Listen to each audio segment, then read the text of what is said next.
పూటల అవసరం కాబట్టి అలాంటి అన్నదాతకు ప్రగాఢ కృతజ్ఞత భావంతో మేము మరో సూపర్ 6 హామీని నెరవేర్చడానికి సిద్ధమవుతున్నామని తెలియజేయడానికి ఎంతో సంతోషంగా ఉంది.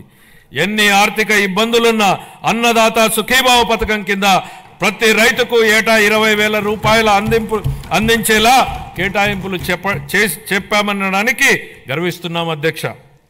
మా ప్రభుత్వం వ్యవసాయ రంగానికి ఊతమిచ్చేందుకు రాష్ట్ర వ్యాప్తంగా 21.87 లక్షల వ్యవసాయ పంపు సెట్లకు 9 గంటల ఉచిత విద్యుత్తుని సరఫరా చేస్తోంది.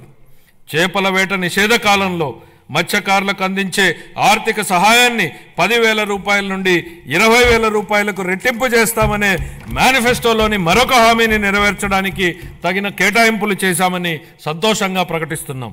25-26 ఆర్థిక సంవత్సరానికి వ్యవసాయం మరియు అనుబంధ రంగాలకు 13,487 కోట్ల రూపాయల కేటాయింపును ప్రతిపాదిస్తున్నాను.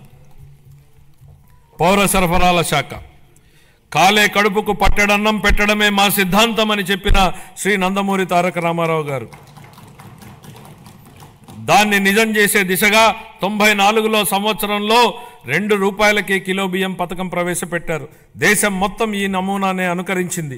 మన రాష్ట్రంలో ప్రారంభమైన ఈ పథకం 3 దశాబ్దాల తర్వాత జాతీయ ఆహార భద్రతా చట్టం 2013 రూపకల్పనకు ఆధారమైంది.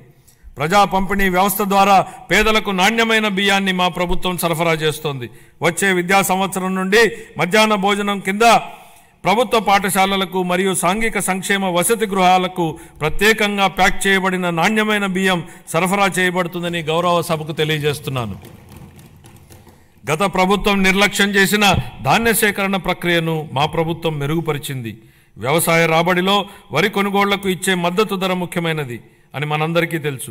2024 ఖరీఫ్ కాలానికి గాను 5.50 లక్షల మంది రైతులకు 32.7 లక్షల మెట్రిక్ టన్నుల ధాన్యం కొనుగోళ్లకు గాను మా ప్రభుత్వం 7,564 కోట్ల రూపాయలను 48 గంటల్లోనే చెల్లించడం జరిగిందని గౌరవ సభకు తెలియజేస్తున్నాను.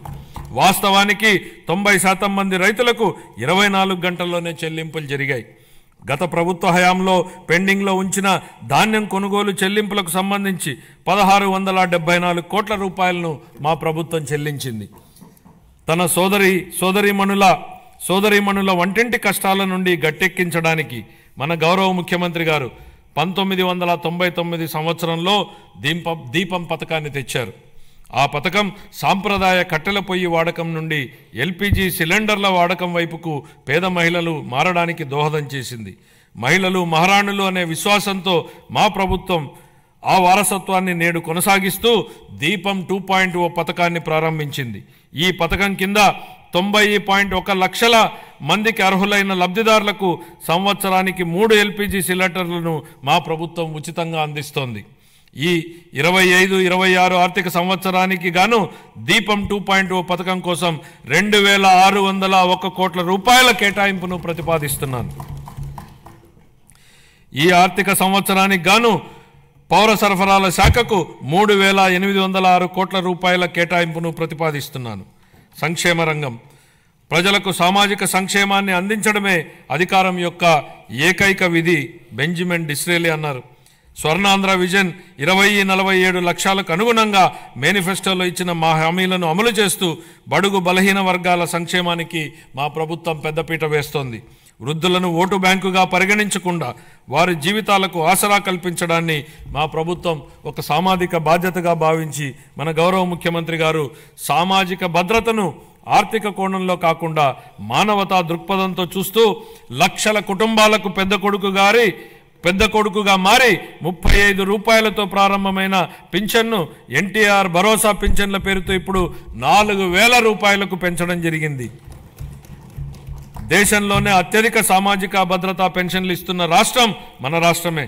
మేనిఫెస్టోలో ఇచ్చిన హామీ మేరకు ఎన్టీఆర్ భరోసా పథకంలో భాగంగా మా ప్రభుత్వం పెన్షన్లను వివిధ విభాగాలలో 4,000 రూపాయల నుండి 15,000 రూపాయల వరకు లబ్ధిదారులకు అందిస్తూ నిజమైన సంక్షేమానికి ఆదర్శంగా నిలుస్తోంది.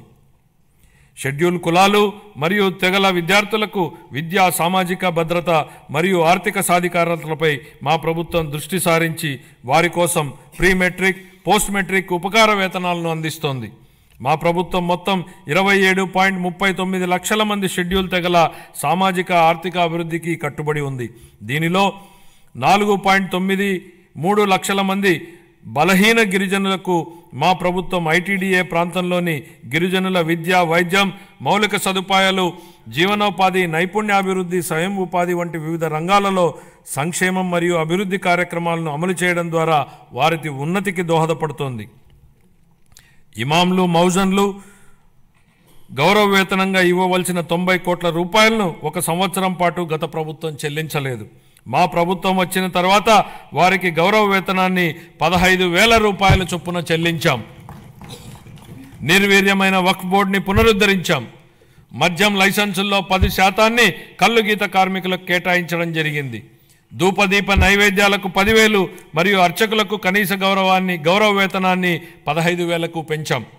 ఇంతేకాకుండా పేదలపై భారాన్ని తగ్గించడానికి దారిద్ర్య రేఖకు దిగువనున్న ఎస్సీ, ఎస్టీ కుటుంబాలకు నెలకు 200 యూనిట్ల ఉచిత విద్యుత్తును మా ప్రభుత్వం అందిస్తోంది. అలాగే దారిద్ర్య రేఖకు దిగువన ఉన్న వెనుకబడిన తరగతులకు చెందిన చేనేత అన్నలకు, నాయి బ్రాహ్మణుల సెలూన్లకు ఉచితంగా విద్యుత్తును అందిస్తున్నాం.